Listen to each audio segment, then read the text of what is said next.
Hi everybody, this is my Makeup Hygiene 101 video. This is the second time I'm filming this video. The first time I tried to film it did not go well. Still a rookie, so I filmed it and I ended up only filming the wall without knowing. So I had 10 minutes of verbiage and also 10 minutes of wall. So this is round two. So I'm really excited about this video. This one was kind of just, I was interested in makeup hygiene. It's something that I feel like in the makeup world it's not talked about enough, and I thought we could kind of break it down and make it simple. And so that's what we're gonna do today. So I have kind of three big things to mention, and then at the end I have one more tip for you guys. Excuse me. So let's start with cleaning your brushes and sponges. This is a big deal. So I have a brush here. This is a clean foundation brush.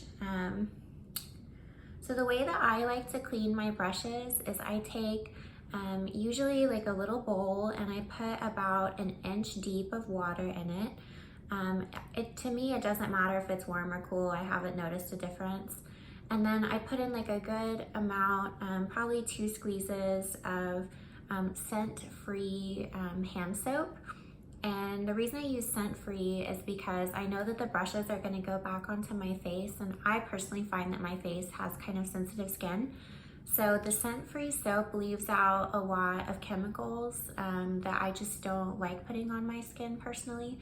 But if you don't mind and your skin's not sensitive, feel free to use whatever kind of soap you want.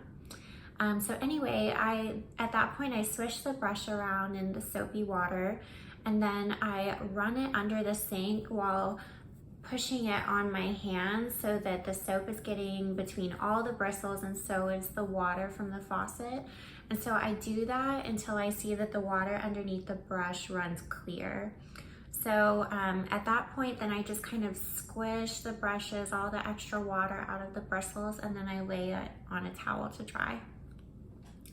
That's pretty much cleaning brushes for me. I have makeup sponges as well. So this is a makeup sponge, and makeup sponges are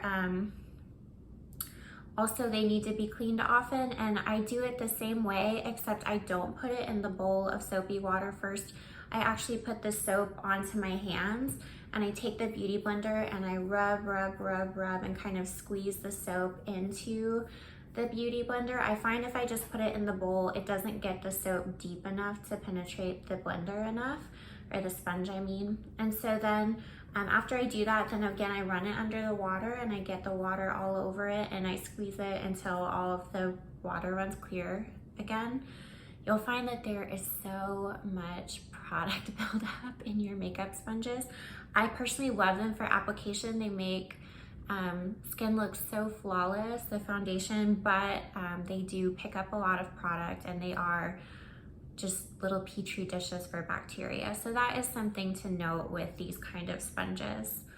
So let's talk about using alcohol. So there is like a trick where you can spritz your makeup brushes with rubbing alcohol. I don't like to do that on my brushes because I've noticed over time that the alcohol seems to kind of dry the bristles out, and it changes the texture of my brushes over time. Whereas if you're using a sponge, if you want to spritz it with alcohol for extra cleaning measure after you're done washing it, I haven't noticed if that makes a difference. I don't think so. That's just my personal opinion. Feel free to use that trick if you like. That's not how I do it, but of course, to each their own. The other thing is, let's talk about how often you should be cleaning your brushes. So these are dermatologist recommended tips. Of course, everyone can clean more frequently, less frequently. That is totally your prerogative. Don't quote me on how long you should be doing this. This is just research that I did for the best practice. So on average, dermatologists recommend that you should clean each makeup brush at least every 7 to 10 days, especially those that you use most often, like foundation, concealer brushes, those that are getting liquid products on them. Liquid is more likely to build up bacteria quicker, so those you should wash more often. The makeup brushes that go around your eyes, you should probably be doing those about twice a month, so about every 2 weeks you should wash those. They usually have only powder products, and those kind of don't end up they don't end up needing to be washed as frequently. Now makeup sponges, for me personally, I think they need to be washed even more often. So I try to wash them like every other use to every 3 uses, just because I'm a little particular about my makeup sponges. And honestly, sometimes I avoid using a sponge to not have to clean it, even though I love the way that the product looks on it so much. So that's cleaning brushes and sponges. Let's talk about how long each of your makeup products should last. So this means how much, time do you have with this product before it expires? So most often products like foundation, primer, blush, and eyeshadow can last for up to 2 years if you're taking care of it. And lipstick typically is good for 1 year after you've opened it. Eye makeup like mascara and liquid liner should be replaced every 3 months. Since it's liquid and it goes around your eyes, that reduces risk of infection. So this is a common rule, but look at your products before you use them. Make sure they've not changed color, produced a film on the top, changed texture or smell, and make sure to take note if you're experiencing some uncommon breakouts or itching or irritation on your skin as you use your products. These are all signs of expiration. So if you start to notice a different film on your lipstick over the top, maybe you're noticing like, oh, this foundation's starting to kind of separate, take note of that and don't keep using that product. So when you see those things, make sure to go ahead and replace them. So here's a few tips to make sure that you're getting the full length of time out of your makeup before it expires. So I personally use a set of drawers, of IKEA drawers, to store my makeup in. I use those because I know that if my makeup's in here, it's in the perfect condition for it to stay good. It's a dark and a cool place, so I don't leave them out in the sun. I very rarely, when I take a makeup bag, I rarely keep it in my car. I try to put it within another purse in my car to not get too hot. Another trick is to always make sure to close up your products as soon as you finish using them.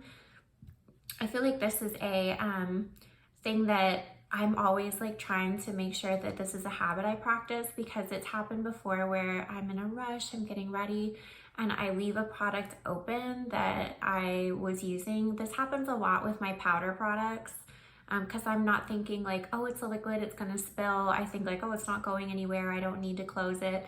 You still need to close powder products, just because you don't want dust, any bacteria, germs, whatever it may be, getting into that product and contaminating it.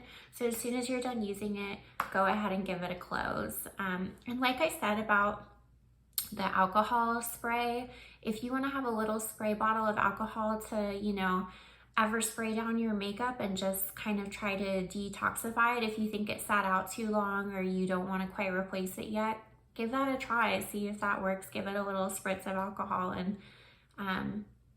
try to disinfect. But if you're doing those things, I feel like you're doing like a pretty good job of getting your wear out of each of your products.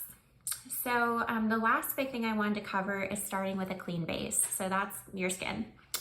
So, everybody's heard always remove your makeup before bed. That is a tried and true way to have clean skin. Something that we don't always talk about is leftover makeup. So I always find that I need to still, even if I remove my makeup before bed, in the morning, I still go back over with either a makeup remover wipe or some micellar water. So I use 2 things. I switch up as needed. So I either use the Micellar Magic from Tarte micellar water, and I use it with these premium cotton rounds from Target to remove makeup, or I use my Neutrogena cleansing towelettes. So these ones are better for my eyes. If I use these, they don't tend to irritate my eyes. This can sometimes irritate my eyes. But anyway, I go back and I still go over my face again to make sure that I cleaned up everything. And I usually find that what I missed was a bit of mascara, or I missed a bit of a spot on my skin that had foundation. Maybe I didn't touch it in the evening. So rule of thumb is just give it one more go and a lot of times it's best not to put new makeup over old makeup. It just goes better for your skin. So another trick for a clean base is also if you're going to be using your hands to apply makeup, definitely make sure that they're washed, that they're clean, that you haven't been, you know, I don't know, whatever you've been touching is kind of off of your hands and you're ready to start with clean hands. And then also,